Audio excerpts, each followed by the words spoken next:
back here in Durango. I believe at that time, teaching school at Miller. I had just finished my student teaching in Durango here. Enlisted, OCS, warrant officer school, but I ended up in military intelligence under the auspices of the CIA. I was June of 1968, about 6 weeks or a short time after Tet offensive, and I ended up in between the two branches of the Mekong Delta. There's a canal that was built by the French, and I ended up in a small district town in the middle of that canal with an advisory team. There were 6 Americans, my interpreter, and we were with 600 RF Regional Force, which is about like the National Guard. The program that I and many others went over to participate in was called the Phoenix Program, Fung Wong, which was supposed to be the clandestine operations of a war. We were supposed to go over and in the field recruit personnel, people, try to get people to turn in ammunition, any information.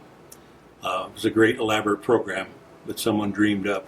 When I got there with this advisory team, I was informed by the Army major that would absolutely never occur.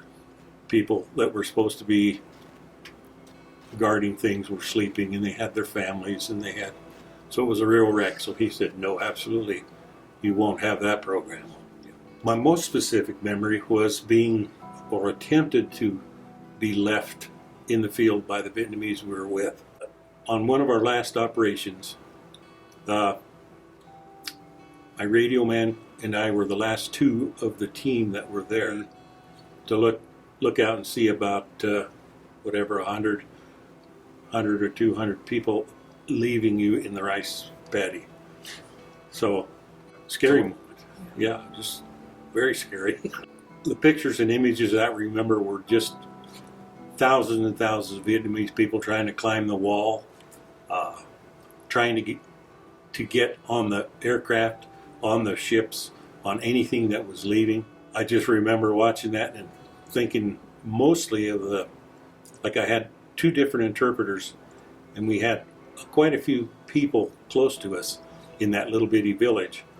And my only thought was they weren't where they could even hope to get on a airplane, a boat, or anything. They were inland, and I would suppose shortly thereafter they were gone. At the end of other wars that I call real wars were joyous occasions, because like the European War, that was almost fall of the world.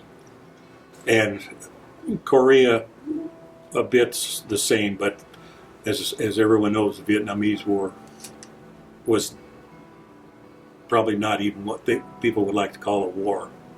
And the attitude of the country at the time,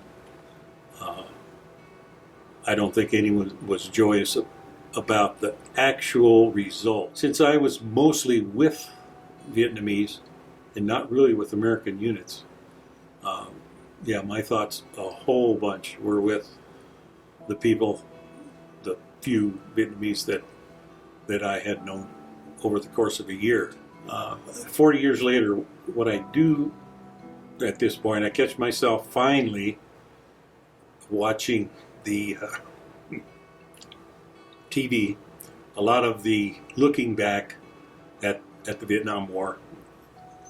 So I see it a little differently. I think the way we do our stuff nowadays is a result of Vietnam, where politicians tried to be warriors and run a war. And I think that's the downfall there, and that's one of our problems now across the world, is that we don't look at it militarily, we look at it politically. The attitude today isn't a lot different than it was when I came